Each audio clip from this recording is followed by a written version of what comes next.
My brother ruined the hotel I saved, and I made him regret it in the best possible way. If you've ever poured every ounce of your soul into something, worked 16-hour days, skipped holidays, bled for it, then watched someone you trusted burn it to the ground like it meant nothing, you'll understand what this felt like. And if you've ever come back from that, you'll understand what it means to make someone pay, not through yelling or lawsuits, but through something colder, cleaner, strategic. Let me start at the beginning. 3 years ago, I saved a dying hotel. It was a creaky old thing, all wood and brass, tucked away in a sleepy coastal town that most tourists barely knew existed. It had once been the pride of the boardwalk, a grand staircase, piano in the lounge, a wraparound porch that practically begged for lemonade and sunsets. But time hadn't been kind. The last owners let it rot. The roof leaked, the plumbing wheezed, the reviews online were scathing. But I saw potential. I cashed out my 401k, took out a terrifying loan, and moved into one of the musty corner rooms with peeling wallpaper and a broken ceiling fan. I spent months fixing it myself, learning how to refinish floors, paint, patch drywall, even rewire sconces with YouTube tutorials and trial and error. I breathed life back into it, one room at a time, and slowly, it came alive. Guests started trickling in, people who wanted something different, quieter. They posted photos, left honest, heartfelt reviews. Word spread. Within a year, it was modestly profitable. Not luxury hotel rich, but sustainable. Something I could be proud of. And then came my brother. His name's Dean, 3 years older than me, charming in that golden retriever kind of way. Big smile, fast talker, makes friends everywhere he goes. But Dean has this problem. He never finishes anything. He starts businesses, hobbies, relationships, and drops them the second they get hard. He's always in need of a second chance, and someone, usually me, is always supposed to give it. When Dean showed up, he was broke.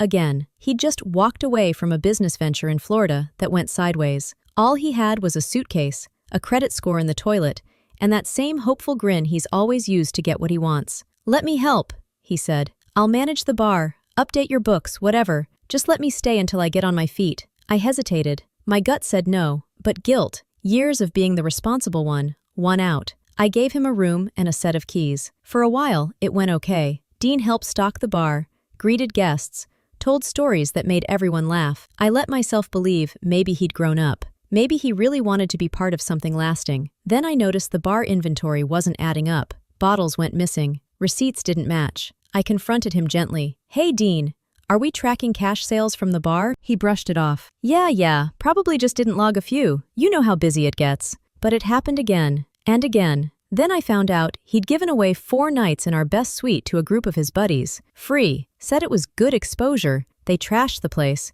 left towels in the hallway, spilled drinks on the floor, smoked in the non-smoking rooms. One even hit on a married guest. I had to comp that couple's stay and beg them not to post a review. That was the first time I asked him to leave. He refused. "This is my home too," he said. "I've been helping you. You'd be nothing without me." The entitlement in his voice. It shook me. I tried to reason, to compromise, to find a way to minimize the damage and keep the peace. But Dean wasn't interested in peace. He wanted control. The final straw came 2 weeks later. It was a Friday night. I'd gone to visit a nearby vendor for a potential food partnership, gone maybe 5 hours total. When I got back, Dean had thrown a full-blown party in the lounge. Not a cute wine and cheese thing. I'm talking blasting music, open bottles, drunk locals, underage kids sneaking drinks, someone passed out in the hall, another vomiting in the ficus by the front desk. Guests were peeking out of their rooms in horror. One elderly couple had packed their bags and were halfway to their car. And Dean? He was on the piano, shirt half-buttoned, drink in hand, belting out 90s karaoke with a girl who couldn't have been older than 22. I shut it down, hard. I told everyone to leave, called a cab for the girl who was too drunk to drive, apologized profusely to every guest, offering full refunds, and I told Dean he was done, fired, evicted, over. He laughed in my face. "You think this dump runs without me?" he said. "I made this place fun.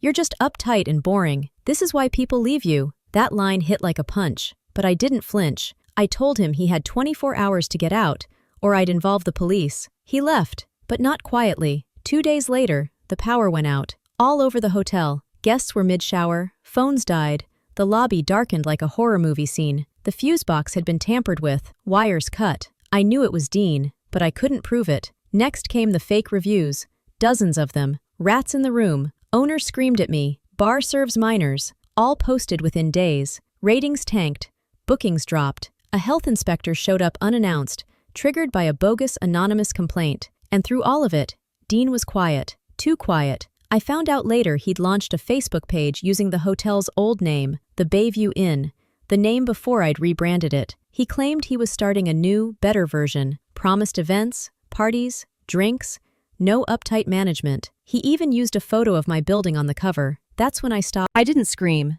I didn't go online to fight him publicly. I didn't even reply to the health inspector's questions with Dean's name on my lips. That's the thing about people like Dean.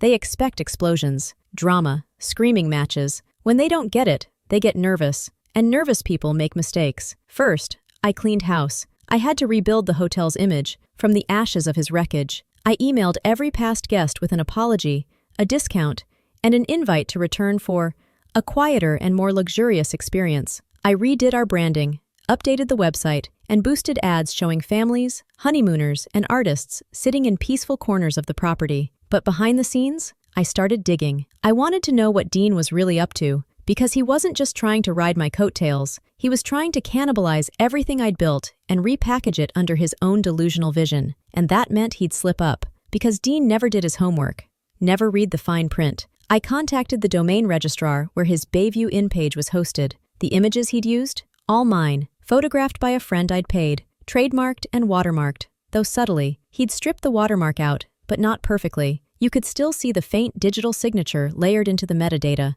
I gathered screenshots, timestamps, downloaded copies of everything he'd posted, every photo, every fake claim, every promise of events that didn't exist. Then I called a lawyer, and while we prepped the cease and desist, I set the bait. I posted a public Q&A on our actual hotel page, framed around the confusion some guests had about our name. I titled it, Bayview or Breakwater, and explained how our hotel used to be called the Bayview Inn until I took over and rebuilt it from the ground up. I ended it with, there's only one real hotel here. We've been open for 3 years.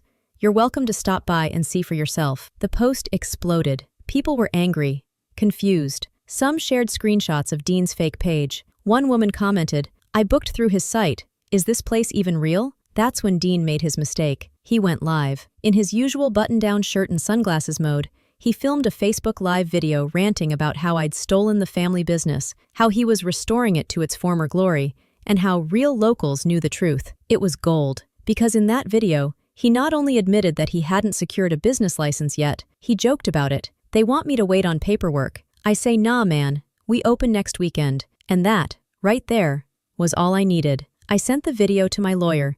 We updated our case, sent the cease and desist, filed a claim for copyright infringement, and I tipped off the local business bureau anonymously with screenshots of his operating plans, his intent to open without a license, and the guest messages he was collecting via Facebook. The fallout was fast. The platform took his page down for impersonation. The bureau issued a formal warning, and the cherry on top? A couple who'd been scammed out of a fake pre-booking fee through his PayPal link filed a fraud report. Dean was toast. But I wasn't done, because see, while he'd been playing amateur entrepreneur, I'd been upgrading. The hotel was booked solid for the upcoming season. I'd partnered with a local chef to launch a pop-up dining series on weekends. I had an artist in residence coming in July, and a small wedding planned in August. The kind of events that generated organic buzz, real foot traffic, and glowing reviews. I even got featured in a small regional travel magazine, under the headline, The Comeback Queen of the Coastline. That's when Dean called me, first time in months. I watched his name flash on the screen, and just let it ring, 5 times. 6. Voicemail. His message was short. Hey, I guess you won. Whatever.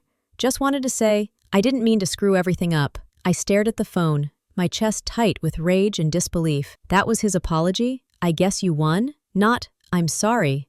Not, I messed up. Just a shrug. I didn't call back, but I saved the voicemail, just in case. A few weeks later, I got an email from a mutual family friend. Apparently Dean had left town, packed up whatever half-baked plan he had, and moved on to try something new in Arizona. Of course he did. That's what he always did. What he didn't know, and probably still doesn't, is that the cost of his tantrum had real consequences. For me, yes, but more so for him, because I told everyone, quietly, professionally. I told other business owners what had happened. I shared our legal win. I explained that he might try to open something under a similar name again, that he doesn't finish what he starts, that he doesn't respect boundaries. I never slandered. I never exaggerated. I just told the truth. And in small towns, the truth spreads fast. A year after all that, I saw a post pop up on a local Facebook group. Someone was asking about Dean. He was trying to start a bar in Phoenix, looking for investors. He mentioned that he used to own a successful hotel on the coast.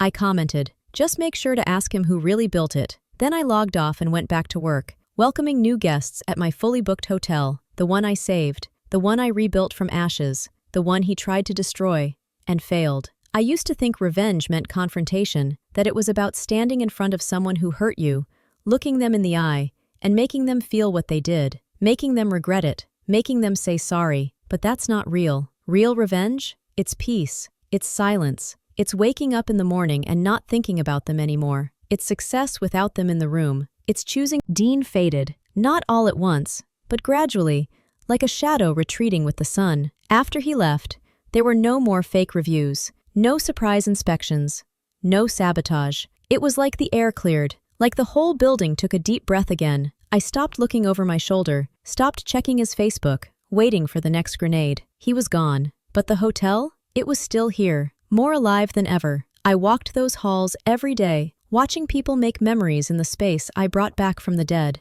Couples sipping wine on the porch, kids racing down the hallway toward the beach, an elderly man playing the lobby piano again, the same one Dean tried to drunkenly karaoke on, now lovingly tuned and restored. This was my legacy.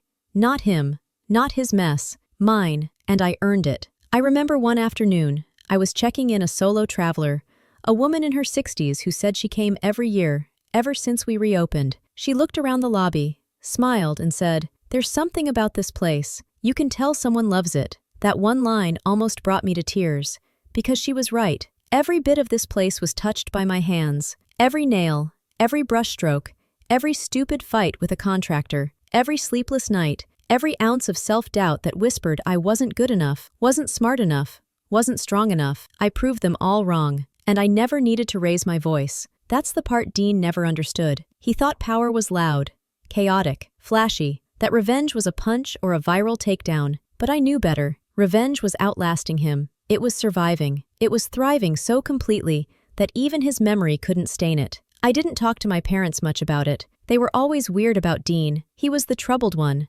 the one they never stopped excusing. They didn't show up to help when things exploded. They didn't ask how I was doing, but they sent a Christmas card 6 months later. Inside was a photo of them with Dean at some restaurant. All smiles. No mention of the hotel. No mention of me. And for the first time, it didn't hurt, because I'd stopped needing anything from them. I wasn't waiting for an apology anymore. I wasn't begging to be seen. I saw myself now. I saw what I was capable of, and that was enough. A few months after all of it, I hosted a local business networking night at the hotel. Dozens of owners came.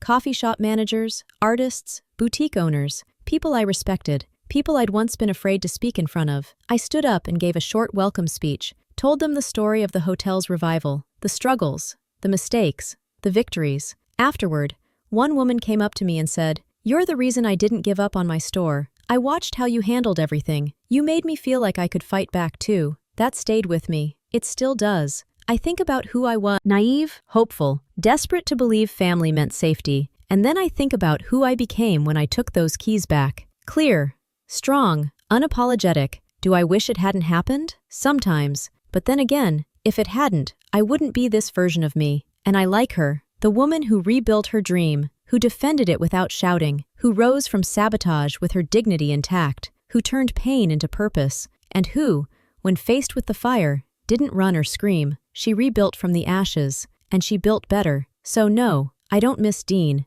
I don't wonder what he's doing. I don't hope for some teary confession or dramatic reunion. That part of the story is over, and the rest? That's mine to write. Subscribe for more dark, faceless storytelling. What would you do if someone tried to destroy everything you built?